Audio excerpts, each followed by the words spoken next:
सबसे पहले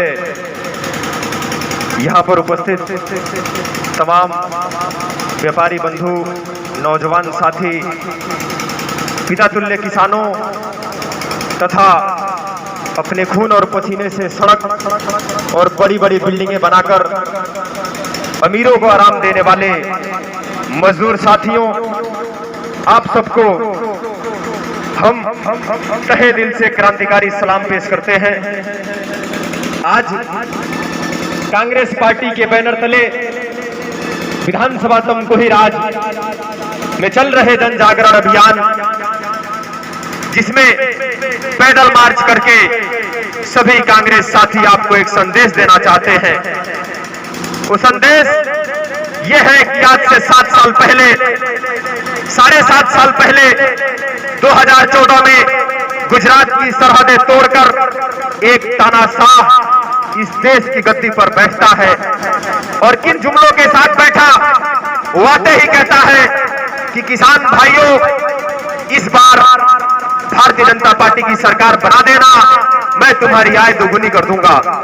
सारे किसान भाइयों ने एक मुश्त जाकर के कमल के निशान पर बटन दबाकर पूर्ण बहुमत की सरकार बनाकर नरेंद्र मोदी को इस देश के प्रधानमंत्री की गद्दी पर बैठाता है। और वही इस देश का तानाशाह प्रधानमंत्री जैसे ही वो प्रधानमंत्री की कुर्सी को अपना लेता है तो 3 कृषि कानून बिल को लाकर और किसानों के जमीन को उनके हाथों से छीनने का प्रयास करता है। साथियों, जब भारतीय जनता पार्टी की सरकार इस प्रदेश में नहीं थी तो नरेंद्र मोदी ने एक जुमला नौजवानों के लिए भी फेंका था और उन्होंने कहा था कि ये नौजवानों, तुम हमारी सरकार बना दो, मैं तुम्हें हर साल 2 करोड़ रोजगार देने का कार्य करूंगा। और जैसे ही नरेंद्र मोदी इस देश की गद्दी पर बैठता है, वो भूल जाता है कि हमने ऐलान किया था कि इस प्रदेश में और इस प्रदेश में हर साल 2 करोड़ युवाओं को रोजगार देना है। और आंदोलन कर रहे, अपने अधिकारों को मांग रहे उन बेरोजगार युवाओं पर यही तानाशाह इस देश का उद्योगपतियों का दलाल लाठियों से पिटवाने का कार्य करता है। किसानों को रोकने के लिए नुकीले तारों से सड़क को बंधित करता है, सड़क को खुरवा देता है। और यही तानाशाह प्रधानमंत्री 2014 से पहले इन्होंने कहा था कि ऐ गरीबों, कमल के निशान पर एक बटन दबा देना, मैं हवाई चप्पल से चलने वाले गरीबों को एयरप्लेन में बिठाने का कार्य करूंगा। और जैसे ही ये प्रधानमंत्री इस देश की गद्दी पर बैठता है तो उन्हीं गरीबों को इस देश से मिटाने के पथ पर बड़ी तेजी से चलने का कार्य करता है। और जिस एयरप्लेन में बैठाने का ये वादा किए थे प्रधानमंत्री नरेंद्र मोदी जी, उसी एयरप्लेन और जिस एयरपोर्ट पर ये एयरप्लेन उतरती है उसको अंबानी और अडानी के हाथों बेचने का कार्य किया। साथियों, इस मंच के माध्यम से मैं आपसे बताना चाहता हूं कि हमारा मुख्य मुद्दा आज का जो है वो महंगाई का है। जो सरसों का तेल 60 रुपया 80 रुपया लीटर आज से 7 साल पहले मिला करता था, वही सरसों का तेल आज हमें 200 लीटर खरीदने पर मजबूर कर दिया है। साथियों, जो डीजल 60 रुपए पर लीटर कांग्रेस के जमाने में जिस वक्त मिला करता था, वही डीजल हमें और आपको 100 रुपए खरीदने पर यह तानाशाह प्रधानमंत्री हमें मजबूर कर दिया है। जो पेट्रोल 70 रुपए लीटर हम सभी को आसानी से मिल जाया करता था, वही पेट्रोल आज हमें 105 रुपए खरीदने पर मजबूर कर दिया है।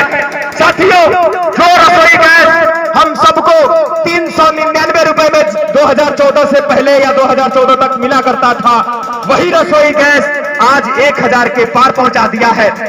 और इनका मानसिकता तो देखिए, सबसे पहले इन्होंने जब गैस सिलेंडर का दाम बढ़ाना शुरू किया तो 200 कुछ रुपए सब्सिडी दिया करते थे।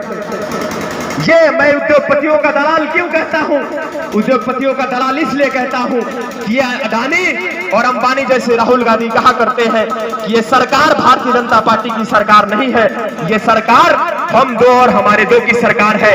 मतलब ये सरकार नरेंद्र मोदी, अमित शाह और अंबानी और अडानी की सरकार है, जिसके दलाली ये किया करते हैं और हमारे और आपके जेब से हमारी गाढ़ी कमाई का पैसा निकालकर और बड़े आसानी से उन उद्योगपतियों को जेब के हवाले करते हैं। जो उद्योगपति ये जो अंबानी है, ये 2014 तक अंडर 100 में भी नहीं आता था। वही उद्योगपति आज अंडर 10 में है। नंबर 3 नंबर 1 की होड़ लगी हुई है अंबानी और अडानी की। साथियों, ये समय आ रहा है कि हम सभी नौजवान साथी ये प्रण ले लें कि जो ये सरकार कुनीतियों पर चल रही है, दमनकारी नीतियों को अपनाकर हमें और आपको दबाने का प्रयास कर रही है, इस सरकार को 2022 में मुंहतोड़ जवाब देना है। और खासकर विधानसभा तमकुही राज में जो एक गरीब परिवार का लड़का निकलकर राजनीति में आता है और आपने उसको भरपूर सहयोग दिया, अजय कुमार लल्लू जिनका नाम है, और उन्होंने आपके विश्वास पर खरा उतरा और आपकी लड़ाई को इतनी मजबूती से लड़ा कि ये पूरा देश ही नहीं, ये पूरा देश पहचान गया कि तमकुही राज की मिट्टी में वो दम है कि वो हजारों अजय लल्लू खड़ा कर सकता है और इस देश और प्रदेश की राजनीति को बदल सकता है। साथियों, ये प्रदेश और ये देश अजय कुमार लल्लू जैसे संघर्षशील और युवा उभरता, जुझारू, लड़ाकू, सीने पर और सर पर लाठी खाने वाला नेतृत्व ढूंढ रहा है। और हम बड़े सौभाग्यशाली हैं कि हमें अजय कुमार लल्लू जैसा नेतृत्व मिला है। आइए हम और आप एक साथ अपने हाथों में हाथ लगाकर, कंधे से कंधा मिलाकर, कदम ताल को मिलाकर अजय कुमार लल्लू के साथ चलकर एक बार फिर इस विधानसभा तमकुही राज का इतिहास नहीं रहा है कि कोई विधायक 3 बार विधायक रहा हो। आइए हम सभी मिलकर हैट्रिक लगाते हैं और तीसरी बार लगातार एक गरीब परिवार के बच्चे को विधायक बनाकर, और हमें यकीन और विश्वास है कि अगर कांग्रेस पार्टी की सरकार बनी, और मैं जानता हूं कि बनने जा रही है, बिना कांग्रेस पार्टी की कोई सरकार नहीं बना सकता, तो जरूर अजय कुमार लल्लू इस प्रदेश के प्रथम कुर्सी का हकदार होंगे और उस कुर्सी पर बैठेंगे तो तमकुही की विकास की गंगा बहेगी। यहाँ पर भी मेट्रो होगा, यहाँ पर भी अंडरपास बनेंगे, यहाँ भी आपके लिए मेडिकल कॉलेज और आपके बच्चों के पढ़ने के लिए अच्छे स्कूल की व्यवस्थाएं भी होंगी। साथियों, ये भारतीय जनता पार्टी के जुमलों से आपको बचना है। ये आपको तरह तरह के जुमले फेंक कर अपने जाल में फंसाने का प्रयास करेंगे। इन्होंने इसी क्षेत्र में एक बहुत बड़ा मैसेज फैलाने में कामयाब हो गए हैं।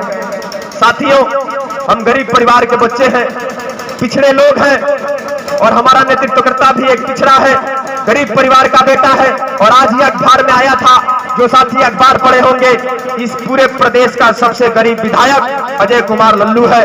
10 साल विधायक रहने के बाद भी आज सबसे गरीबी में सबसे निचले पायदान पर आता है।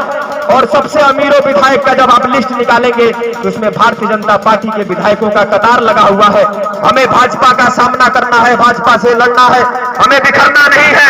आप एक रास्ते पर आइए और अजय कुमार लल्लू को, जो 2 बार की लगातार जिन वोट के अंतरों से जीते थे, उसके डबल, उसके ट्रिपल मार्जिन से इस बार जिताकर फिर से विधानसभा के सदन में भेजने का कार्य करें, क्योंकि यही एक ऐसा विधायक है जो तमकुही राज के नाम को प्रदेश के पटल पर ही नहीं बल्कि भारत के पटल पर रखने का कार्य किया है।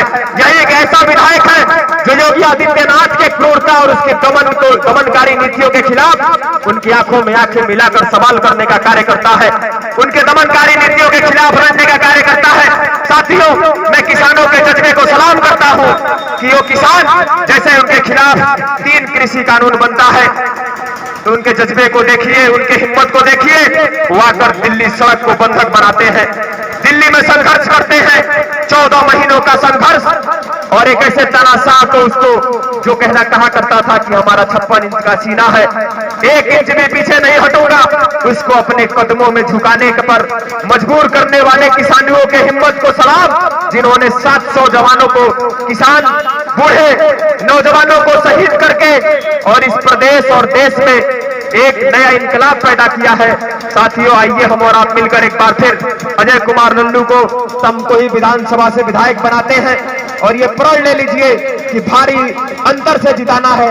बार बार संकेत आ रहा है, मैं अपनी ज्यादा कुछ नहीं कहूंगा, एक छोटा सा मार्मिक कविता आपको सुनाना चाहता हूं और उस कविता को सुना के मैं भी विदा हो जाऊंगा आपसे।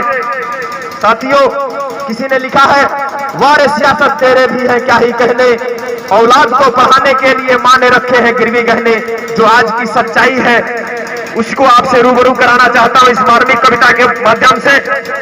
बारे सियासत तेरे भी है क्या ही कहने, औलाद को पढ़ाने के लिए मां ने रखे हैं गिरवी गहने। कभी मजहबी अत्याचार तो कभी महंगाई की मार, कभी मजहबी अत्याचार तो कभी महंगाई की मार। देश का युवा हाथों में लिए डिग्रियां लिए घूम रहा बेरोजगार, देश का युवा हाथों में डिग्रियां लिए घूम रहा बेरोजगार। हर रोज भर्तियां निकालकर तूने खूब राजस्व कमाया, हर रोज भर्तियां निकालकर तूने खूब राजस्व कमाया।